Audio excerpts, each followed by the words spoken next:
Hey, everybody. I'm Jordan Tenenbaum, host of Sligo's Technology Leadership Podcast. Today, I'm joined, as always, by Mark Simon, our Vice President of Strategy. Hello. Hey there, Mark. And as well, we're joined by Greg Williams, who's also the Vice President of Strategy at Western Computer. Greg, welcome to the show. Hi, everyone. Nice to be here. Fantastic. That's great. Well, you know what? I'm excited here, Greg, because this is going to be the first time I'm actually going to learn what a Vice President of Strategy does. Yes. So, I thought you were going to tell me. Well, I think we're all here to learn a little bit today, Right. and hopefully you two can learn from each other. Vice President of Strategy or not. For the listeners, Greg, do you mind telling folks a little bit about kind of your journey to working at and becoming Vice President of Strategy at Western Computer? Sure. So I've been in the Microsoft Dynamics space for 23 years now. Since when I got out of college, and I started working for a smaller partner that got purchased by Western Computer. So I've really been with the same company for 23 years almost. And at Western, I have had a number of different roles. I've been there 15 years. I have been a consultant. I've been a project manager. For a long time, I did our pre-sales demonstrations of the software. And then 8 or 9 years ago, I moved to the dark side of management, and I've been in a couple different management roles ever since. Fantastic. And if you could speak a little bit on behalf of Western Computer, what specifically do you guys do, and what are the problems that you end up typically solving for your customers? So we are implementers of Microsoft Dynamics, ERP, and CRM applications. We are, as you might know, Microsoft is a partner-driven company, and we are one of their leading partners in North America for small to mid-sized businesses, and helping them take advantage of the Microsoft Dynamics applications in the best ways possible. Awesome. Hey, Greg, you mentioned something. Small and mid-sized businesses. How do you define that? What's the parameters that indicate one of those? If you were to look at a scatter graph of most of our customer base, they're probably between 50 and 250 million in revenue. That's probably the way. Well, we have many customers that are larger. We have many that are smaller. Our goal is to help the smaller businesses get up into there. So in a lot of cases, we'll start with a company when they're 10, 15 million in revenue, but they're typically companies that are scaling and want to get up to 100 million in revenue or more. That's great. That's helpful. I find that everyone defines a mid-market a little bit differently. So yeah, it helps to kind of understand that, everyone's way of looking at it. Yeah. Yeah. Does that align to kind of what you think about in small and mid-market? Yeah, it's Sligo, kind of where we have landed recently as far as we really define mid-market from 50 to 50 million up to 1 billion in revenue. Though I would say you get into then sort of further dividing it, I can think of upper mid-market as that 500 to 1 billion. And that can often act quite a bit differently. And it can look a little more like enterprise at times, but it can also, depending on how fast moving the company is, if they've grown through that revenue range fairly quickly, it can into that revenue range, they can act a lot more like a lower mid-market company in some of their behaviors and sophistication of process. So it's hard to have too many hard and fast general rules, but that's kind of how we look at it. Yeah, that's why I'm kind of hesitant to do that. Microsoft has another designation called small to mid corporate, and that's really in a lot of cases that 500 million to 1 billion revenue. Or even actually up into billions of billions, because their enterprise accounts are really just a handful of accounts. It's really just a Fortune maybe 200 businesses out there. Interesting. That makes sense. Yeah. So you only really get to talk to Microsoft salespeople if you're really big. If you're smaller, you're going to be talking to a partner, and that's different from the other companies. If you're a $500 million company, you call up Oracle and SAP, they're happy to send out a whole sales team to meet with you. Microsoft will say, talk to a partner. Got it. And does that how do you think that changes the experience for somebody buying? Say I'm a, got $100 million company, and I'm all looking at buying a business solution, and you're getting a new ERP. How does that end up working better for me as a customer of that type of model? Well, you get a more consultative approach than a sales approach. So those bigger companies send out a whole team of salespeople to wow you and give you all kinds of attention and take you out to dinner and everything. But they're focused on one thing and one thing only, and that's getting your subscription. They're not really focused on the long-term success of your engagement with the software. So we at Western take a different approach, and as well as other partners. Yes, we sell software subscriptions in most cases, but we're also looking at, are you the right fit business-wise for us? Are you the right size? Can you be successful with us long-term? Because we're looking for those 10 to 15-year-long services relationships. So you'll get a much more consultative, business consulting focused approach rather than a software sales approach. Got it. That makes a lot of sense. And in my prior life, I've led a professional services practice for a leading VAR in one of the other ecosystems, and I can tell you, we spent a lot of time fighting with the direct sales team often, where you're working account and you're coming into something for different angles, and then now it becomes an opportunity, and it sort of all of a sudden sort of takes fire at the same time, and now we've got to fight over who gets it. And I'm going to be honest, that's just it's a distraction for everybody. The point that you'd even have to get to it to be like you'd be like, okay, well, the customer's got to make the call, and they've got to make a call on who they have to work. This is ridiculous, Yeah. Like it's wasted cycles and not got in the way of focusing on the customer and the best solution for them. So that model, to me, that path that Microsoft takes, always have a partner engaged, it to me is something that makes a lot of sense. Now I'm kind of biased. Originally I come from a consulting and ecosystem and partner background. So to me, I think that makes a lot of sense and probably has the customer's end success really in mind, probably more than any other approach. Yeah. Yeah, so the only times it's been somewhat awkward is when, in the days when I used to do pre-sales, used to travel on site to do demonstrations, I would show up to demonstrate the software with one of our sales reps, and it would be the two of us walking in a room, and they would look at us kind of weird and say, "Oh, SAP was here yesterday with 12 people, and you only brought 2?" And we'd have to, work through that whole process with them. But we found out at the end of the day is that they had 2 people in the room that really knew what they were talking about, and the other 10 from SAP were just listening. They didn't feel like they were getting the love because there was only 2 people there. But yes, it sounds like if you deliver more value with 2 people than with 12, that's probably what really mattered. Right. So, but now that we're in a subscription, that was in the old on-premise days when you were selling someone, $500K license up front and $100,000 a year. Now that it's a subscription license and there's less commitment up front, they're more okay with that approach. And now a lot of it's Zoom anyways as well.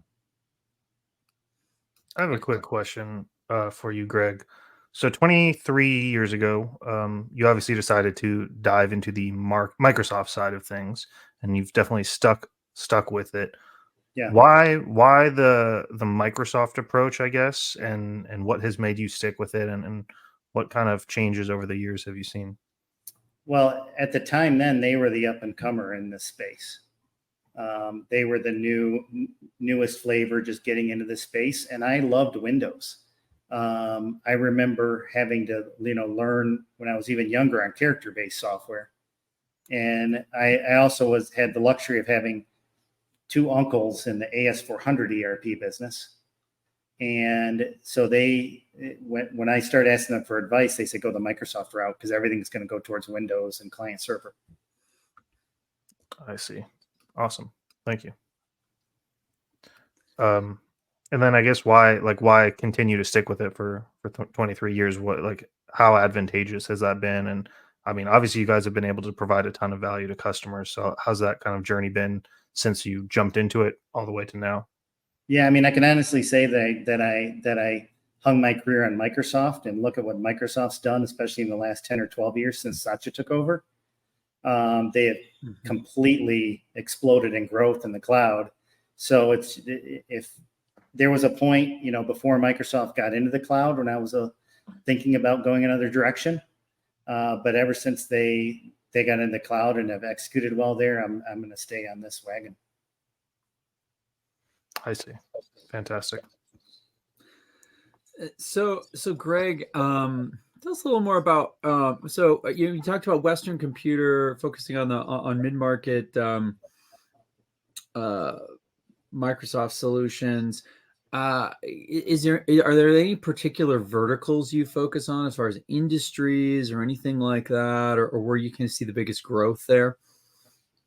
Yes. So in general, our business has always been fairly horizontal with not a lot of focus on one particular industry, but most of our customers are in some type of manufacturing or distribution. Anyone that has inventory or inventory movement needs, that type of thing, is where we're very strong, especially with consumer packaged goods.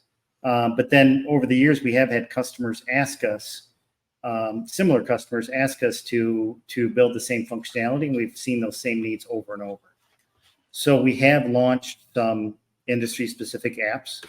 One of them in particular, for example, is called 365 Wine Trade, and it's a complete industry overlay for Microsoft Business Central on the wine industry.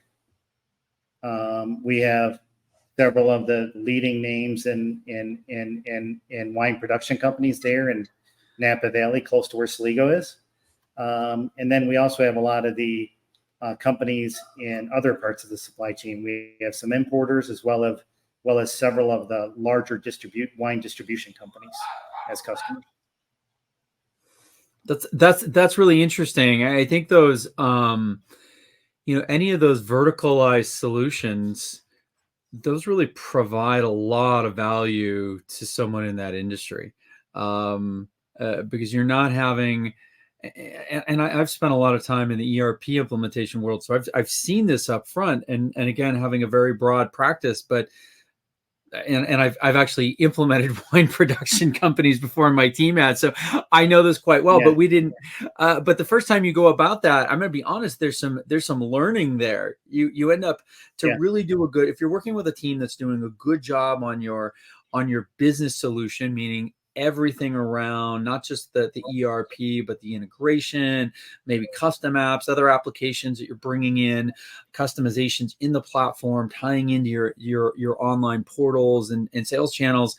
You really, to do a good job, you have to learn the business, like through that process. And that's one of the things I loved about that business is that type of business. I learned so much about different verticals and in different types of businesses. It's fantastic. But you essentially end up as a customer, as a client, you end up investing. If your team doesn't have experience there, you end up investing in them ramping up if you have a team that's going to do a good job. Now, if they don't learn your vertical and just kind of try to hammer you as a square peg into a round hole, that's not good.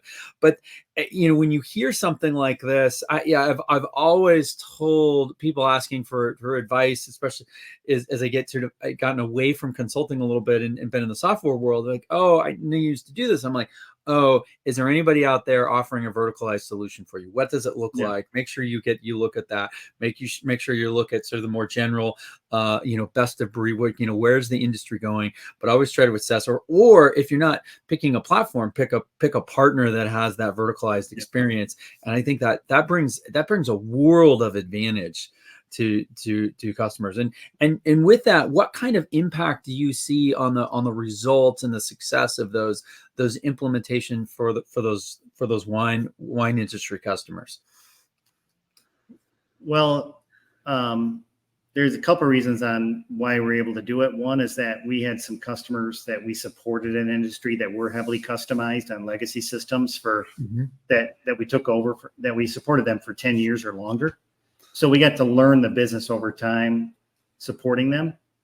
And then when the cloud came out, we're like, now's our chance to do this without incurring too much technical debt, because I did not want to have to maintain code bases for every different on-premise version of a package. I just wanted one version of the software to maintain. It has been impactful to the customers in that space, because one, in the first meeting, they don't have to explain their industry terminology. We know right away that they're going to want to see cases and not bottles. When they look at every report and every screen, they need to see cases. So even though the base unit measures a bottle, because if you break a bottle, you got to be able to adjust out a bottle out of inventory. So that's like one of the core things that we did. But what's really interesting about what you said is when you have a vertical solution, the bar instantly goes higher. They're like, oh, it's nice that you have all this stuff, but what about this? And they instantly start going to edge cases. So that part's been kind of crazy. You have to ground them every once in a while and be like, hey, we still have 10 times more functionality than any other generic ERP you're going to look at. So this should be exciting to you. But what happens is they see something industry specific and then they immediately go down the rabbit hole. Got it. Yeah, that's funny. So it's never quite enough, is it? No, there's never enough functionality. Yeah, I mean, there never is, but that's still a huge jumpstart, because most of those organizations, probably 90% of their business processes are very, very similar, aren't they? They are similar, but when you get into pricing, it's kind of crazy. Allocations can be kind of crazy. And then when you get into wine distribution, every state has different rules. So if let's use the Northeast, for example, you can be in New York City and you can distribute in New York City, New Jersey, and Connecticut, where all the money is, and sell fine wine. And there are vastly different rules for sales in each one of those states. That's a really big burden. What were you saying, Jordan? So I don't know if you knew this, Mark, but I used to sell verticalized software. That, like when you walk into a restaurant, you swipe your card, there's a point of sale system. Yeah. And we sold those to restaurants. We sold them to salons. We sold them Sure. to any business you can think of, breweries, dispensaries, what have you. And when Mark, you said, kind of trying to hammer a square peg into a round hole, it seemed like a lot of the time we did that. We had our specializations, but a lot of the times we were trying to make software fit for a specific vendor. And obviously, salons and restaurants and things like this are very different than a wine distribution mogul or giant. And it seems like Western Computer has a lot of these, I don't know if overlay is the right term, I heard you say that, but customized solutions, whether it's wine trade, whether it's home build or container import, parcel ship. How do you choose when to develop a new solution or overlay? And are customers, knocking down your door to say, hey, we need you to help us with XYZ industry? Or is that something that you're looking for ahead of time to say, oh, I see a shift where, ABC businesses are using or are starting to adopt this kind of software? What informs your solution development, if you will? So for us, it's generally been to have, at least a few customers that are in that vertical that we can start with. And then looking at the overall market and seeing is there appetite for investment from those companies. So that's the way we look at it. We're fairly risk averse. I'm not looking to go tackle a whole new industry that we know next to nothing about, even if it's the latest, hottest thing. Does that make sense? Yeah, no, that makes total sense. It sounds like the responsible, smart way to run a business. So Greg, if I was listening to this podcast and say I was a leader or owner of a growing wine industry business, what size would I be, or what would the markers be that would indicate, wow, I should maybe start shopping for and looking for a new business solution, a new ERP to run the business on? Well, the first obvious one would be if you have QuickBooks and you have some pain there, you're outgrowing it. That's a portion of our customer base. Or if you have a legacy on-premise system, it's time to replace that because of the cyber attacks out there just don't stop. We still have an old on-premise customer base, and we see of the on-premise customers, we see one security ransomware event a month typically. It's Wow. brutal out there for companies still running on-premise systems. So that's been the number one business reason to go to cloud SaaS applications is security, in my opinion. Well, that's huge. I mean, seeing one of those events a month, and when one of those ransomware attacks occur, they've got a legacy on-prem system. What's actually happening to them there? What's the impact on the business? And yeah, so starting from sort of what's it like inside that organization when it happens? Well, we don't always know. A lot of times they're on a gag order not to say anything, so they can neither confirm nor deny what's going on. But they ask us for help rebuilding their systems, so we know what's going on. In some cases, we've had a backup of their database that we were working on for them, and we've been able to give them a backup we have. In other cases, usually, hopefully, it's restoring backups for them, and getting it back up and running. That's the most common solution. And then after that, it's immediately like, hey, you were right that I should go to the cloud. How do we get there? So that's how that goes. But I'm surprised by how many small to mid-sized businesses are still comfortable running with on-premise systems. And why do you think that is, that they're still there? They're still on those on-prem systems. They're still at such a risk for such a impactful potential event. There's a few reasons.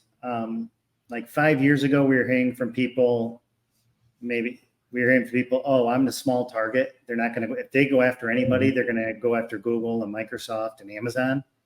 They're the big targets. That's where the money is. They're not going to bother me. That's what we heard years ago. Now everyone realizes that because you don't try to break into Fort Knox, you try to break into somewhere that's not secured. So that's they don't have the money to re-implement systems, or it's not a priority right now. They ask us, hey, I need to get a few more years on my on-premise ERP before I go to the. And we have ways we can help people. We can do cloud backups. We can advise them on that they need to buy ransomware insurance. That we can test a disaster recovery plan. So we have some ways there to help those legacy customers. But honestly, it probably just, and you've done this before, it comes down to organizational change and how difficult that is. It's very difficult. Yeah. And it's a lot harder for some than others. And I think this is a really important topic, Craig, as far as like for leaders, because it very often, in some ways, it feels like that in many scenarios, it's best to wait as long as possible to change systems. And there's a lot of like pushing that on. Do we really need to do this? Waiting. And I think you're talking about a scenario here where the inverse is actually true, where this moving to the cloud reduces your risk often dramatically and protects against an outage. So for someone thinking about that, trying to weigh this, that's listening, these ransomware attacks that you see occurring and someone running, on-prem QuickBooks or maybe a legacy on-prem Microsoft product or others, how long are they down? How long are they without their core systems while they wait to get this, assuming that they don't pay the ransom, while things get rebuilt or maybe a new system stood up for them? I've seen as low as 2 days. I've seen as much as 2 weeks or more. Wow. And if that came during a prime part of your season, I mean, 2 weeks could be disastrous to a company. Extreme. I mean, Yeah, it certainly is. Yeah. I mean, I've seen companies, it wasn't one of our customers. We had one contact us during the holidays, and they got ransomware in the middle of the holidays, and they were a consumer goods company that had a lot of holiday sales, and they were literally hiring temps and writing down things on paper to ship orders out the door, and going into UPS World Ship and entering the information to ship to customers. So I've seen all those different scenarios happen over the years, and you're right that as more companies move to the cloud, there's fewer targets, and so you're at more risk because there's more hackers and fewer targets. They're kind of cruising along, sort of going to the car door and trying to see if it's unlocked, and then moving on to the next one, and probably trying to just do more volume until they find an open door. Essentially, that's exactly it. Yep. Well, I think that's certainly, I mean, that's a fantastic justification and a really critical, important one to justify moving to a new business system. And usually when you start selecting and then implementing a new core business system, your core accounting and ERP system, order management, you end up sort of touching everything because of the nature of it, and especially in a mid-sized business, sort of like the center of everything. And that obviously gets into, what else do you see as part of those projects? What else gets looped into? What other systems or integration needs do you typically see? Yeah, I'm glad you brought that up. We see integrations more and more all the time. In the old days with the Microsoft Dynamics products, they were they were optimized for fast development. So we used to just build everything in the system instead of integrate with other systems.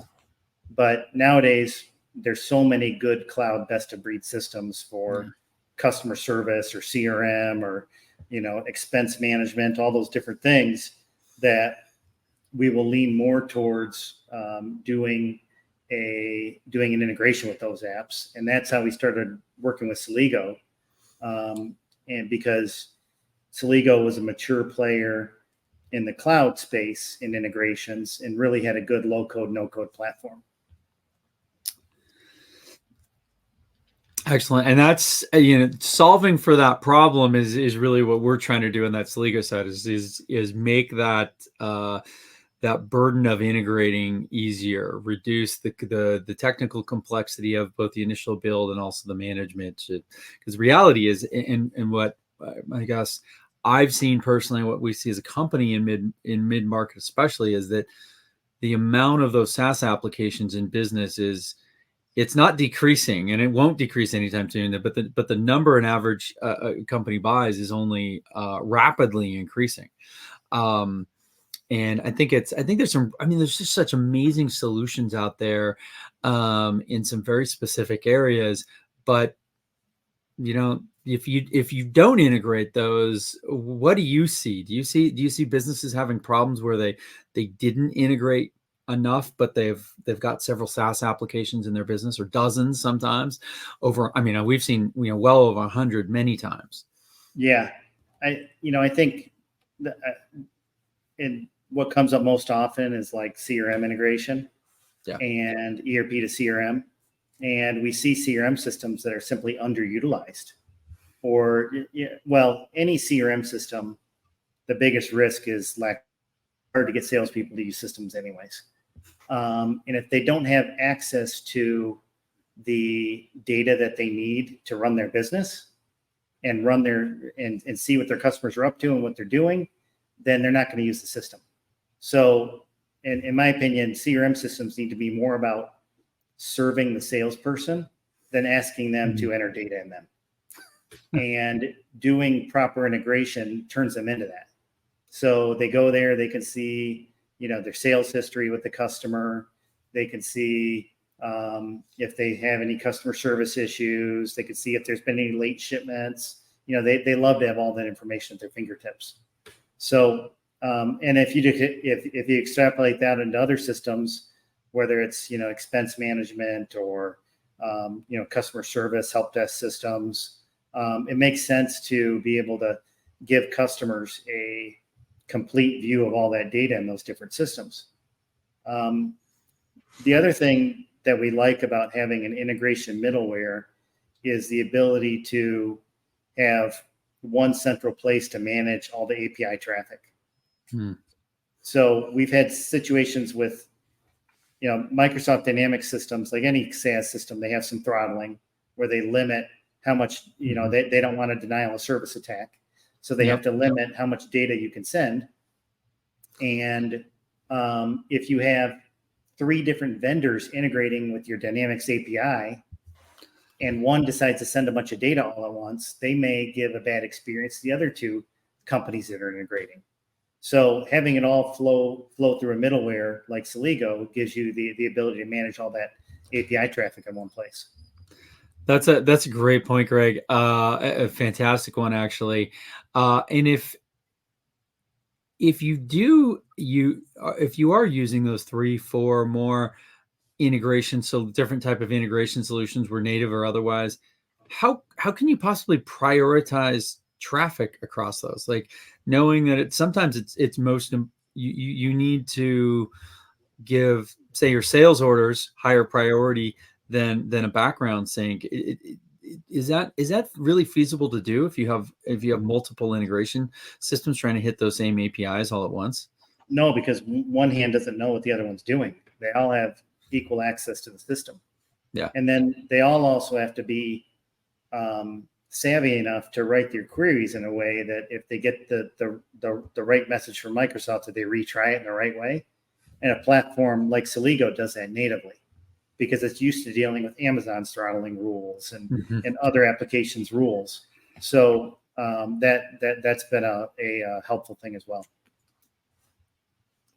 Very good. Yeah, we often talk to a lot of tech leaders who are, in some cases, those upper mid-market ones, they'll have a dozen integration solutions, or I think integration takes various forms, but often a lot of systems that you purchase now will have point-to-point integrations, sort of native point-to-point integrations built in, and those, I certainly see them meeting some needs initially, but there's certainly a lot of downsides as the company grows. I've seen a tech leader with 24 different ways that data is getting integrated to a system. They're like, I just don't know what's working, what's not, what's sync. It's impossible to keep track of, to go around and just spend time just monitoring and that switch to getting a single pane of glass concept. I think there's a lot of value in, and I don't know. Do you see a lot of people thinking about that very much when they start these initiatives around integration, or do you find it's more of an afterthought? We have to educate them. The people still focus on point-to-point integrations in a lot of cases. They're just trying to solve that gap quickly. Yeah. And they're not thinking long-term. And so, and they're not thinking about scalability. So it's been important for us to, especially with like a consumer packaged goods company, say, hey, it's Black Friday. We know you're going to get 10 times more orders on Black Friday than you do the rest of the year. What's going to happen on that day with your integrations? Is that something, and I feel like you two are the perfect people to ask, are they lacking a vice president of strategy? Are they distracted by the million other things going on in their business? I mean, for folks like us, where we, at least Mark and I, where we live and breathe Celigo and integrations, folks like you, Greg, where you deal with these types of businesses, why is that such a blind spot? Like, why are businesses not thinking about, let's have a single pane of glass and get this all organized? Is their digital transformation efforts going wrong? Are they do they not know enough about the iPaaS space? Is there too much other stuff going on? What do you think is we know the symptoms, but what is the cause of that situation? Yeah, in my opinion, it's the learning curve. With the on-premise systems, you had no throttling, so you didn't have to. That specific example, you didn't have to worry about. In the cloud world for us, because as we've transitioned into it, it's been a learning curve, because they're like, what do you mean I can't insert as much data as I want all at once? What do you mean I got to think about how to structure my queries and retry them if I'm denied? They just think that there's an integration and it works. And a lot of that goes back to the old days of having like file-based integrations where someone was kind of babysitting it and you had error trapping tables and that type of thing. The integrations are much more modern now, but this is something that we have to think about. Yeah. Yeah. I think that's a really sound answer, Greg. Jordan, to take a crack at it myself, to kind of provide maybe something a little bit different as well, is what I saw in a lot of mid-market ERP implementation projects, and by a lot I mean hundreds, so I think that counts as a lot, that my team did, is one of the things I started to really look for and question clients, especially prospective clients, about was, who is the technology leader in the organization? Where is the technology management and leadership coming from? And it was often a very interesting question to ask. You get some very, very odd answers at times, or answers that don't make a lot of sense. And what I saw consistently was that the organizations that were doing best and best preparing themselves had a strong technology leader, a business-oriented technology leader in the organization. And it didn't really matter what the title was, because sometimes I've seen this could be a CFO, it could be someone in accounting somewhere. In some cases, for an e-commerce company, it might be the head of e-commerce. Title didn't really matter, but it was someone saying, "Hey, They were a technologist and a business person at the same time, and they spoke both worlds, and they were a leader that could speak directly." And had the respect of the CEO, and that was, for me, that what I saw would be maybe the biggest difference maker. And in case, I often saw a lot of cases where maybe there was a CIO or a VP of IT, but they were a technologist, they weren't a business person, and so they didn't actually have the respect from the business team. And what they said was, it just got tuned out very often. It was just, it was tuned out. And so very often I saw consulting companies coming in, or other vendors coming in, and kind of carving out their own fiefdoms in there, because they did provide more consultative approach and informed, and were thinking about the business, were putting things in terms that the business team could understand to help bridge it to technology. But ultimately, if they all had their own interests at stake, you kind of get some very, very interesting structure set up, where really it was like, well, who's looking out for the best interest of the company overall? And I think the piece of advice I'd give someone that's like a fast growing company is like, answer that question. Who's the technology leader in the organization? Sometimes it's multiple people, and sometimes it should, but every company now is a technology company, whether they know it or not. And you're best off if you just embrace that and find that advisor and find that leader. And that doesn't necessarily have to be an in-house person. Sometimes it's a really trusted advisor, a consultant that could come in, your vendor. It can come in a lot of forms, but that's that's kind of one of the ways that I look at it, Jordan. That's fantastic. It makes a lot of sense why that's often overlooked. And I'm sure a lot of growing businesses don't have like a point person to run that play that you're specifically talking about, Mark. And I think it speaks to the value of businesses like Western Computer and Celigo. Yep. They're different. We're different companies, but it speaks to the value to have companies that have, with you alone combined, Mark, with the rest of our company, thousands of software implementations. Greg, I'm sure you plus the rest of Western Computer are in kind of a similar ballpark, if not more. And, having people like you to rely on and trust as you are a growing business, especially when you're, really hitting that exponential growth side of things, is so important. And I guess, is there any other, I'll ask both of you, because I think both of you guys have a fantastic perspective on this. What else in the, I guess, software implementation side of things, because that's kind of our overlap in a Venn diagram between you two. What else are growing businesses missing? And Greg, maybe you can talk about, with Microsoft implementation, Mark, in terms of Celigo and iPass, what else are businesses overlooking? What could they learn from both of your years of experience? Well, in addition to the technology leader that Mark mentioned, it's really a different kind of technology skill set internally. We talked to legacy customers that had IT people that patch servers and run cables and do backups, and they're really more focused on the infrastructure than the business applications.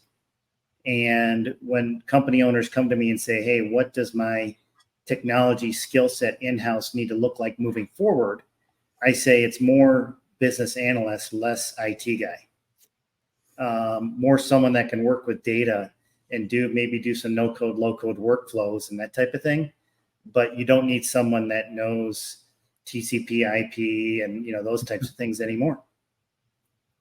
Interesting. And Mark, what would be? I mean, I would totally. I think Greg nailed it there. I would totally agree with that. And to even put a little different, a slightly different spin on it is maybe that value of someone in an organization that's very process focused, that is Yes. close to those systems, that's business process focused, that knows the order to cash process really well, and is working to optimize it. And you have people in that role, because very often I see organizations develop where IT is focused on the infrastructure, as Greg said, the nuts and bolts of keeping the sort of trains running on time and the tracks, but they're working on the mechanics of it and not the operational processes. Asking the question, is this the right way to do this from a process perspective? And then it ends up in a growing org that ends up being left to the department leaders and the department heads and those teams. And often those teams are too small. They don't have their own sort of operational function yet. And when they don't, and if they don't have an operation, even if they did, it very often is not the first. It's someone that's thinking about process in that way.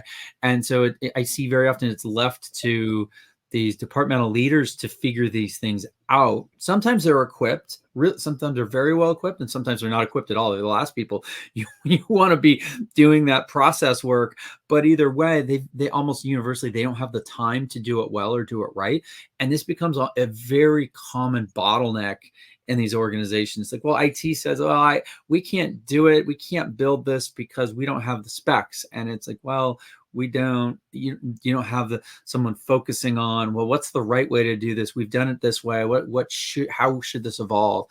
I think it's a good thing to always ask. Is like, oh, who's going to own this business process? Who knows it? Who can work on this? Who can focus on it? Because if you pair that with a good technology team, you're gonna move much faster. And again, that doesn't have to come from inside. And that's why you work with a good partner like Western Computer, right? And somebody that can bring in consultants, because that's really what the implementation team specializes in is those business processes. And that's the value they bring. So just, oh, we don't have this. Oh, we need to make sure we go get it. And that's right. Yeah, I completely agree with that. The process-based approach to requirements discovery to everything is what we've moved to over the years. Thank you both. That's that brings a lot of clarity to this, especially as, again, obviously you guys have years of experience and technical expertise, and so for myself and maybe listeners who aren't as technical, I'm sure that's incredibly helpful. We're approaching the hour mark, and I'm just curious, Mark, if you had any final questions that you wanted to throw out to Greg before wrapping things up.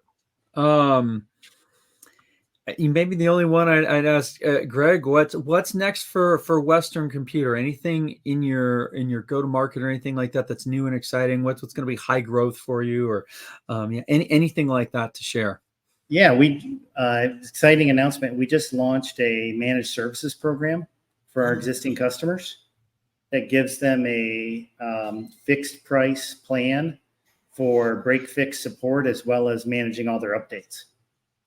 And we even include some of the ISV programs in that. One of our joint customers together has taken advantage of it. And our customers have really responded to that, saying, "Hey, when I need 30 minutes to help with something, I don't have to approve a quote anymore. I know that you're just going to take care of me." That's really going to be one of the things that we focus on moving forward, is kind of maturing our business from a support perspective out of time and materials and into managed services. Awesome. Thank you for that, Greg. I appreciate that. And Mark, thanks for dropping that question. To wrap things up, Greg, the question that we always like to finish with around here, vice presidents can be a little bit scary for non-vice presidents to interact and connect with. But in my opinion, you guys are just normal people. And so for those listening out there, outside of work, what are your passions, hobbies, and interests? What do you like to do for fun? I'll go first. I enjoy being outdoors with my kids. I enjoy mountain biking. We go camping. Personally, my wife is from Costa Rica, so we're down there quite a bit. Spend a lot of the winter down there, and I enjoy the outdoor stuff there too. Everyone thinks about beaches when they're in Costa Rica, but the mountains are beautiful. I love that answer. I've been to Costa Rica. It's a beautiful place.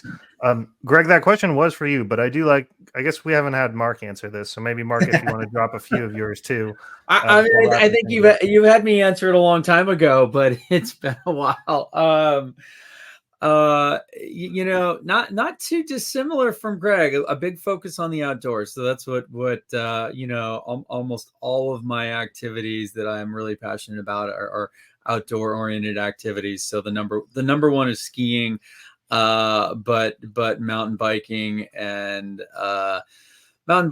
hiking, trekking, being out on the water, also kind of all right in there. So I have so many outdoor activities I like to do. It's hard to like pick any, but skiing is definitely the number one. And now that I have kids that are kind of entering that age where they can really participate in stuff, now a lot of the last few years has been about teaching them and getting them to enjoy it as well. And that's kind of like, I think, really turned the corner in a lot of ways. So that's been exciting and kind of a different way of like focusing on stuff that has been a big part of my life for a long time. But now, definitely looking at it differently and taking kind of pride in how much they enjoy it as well.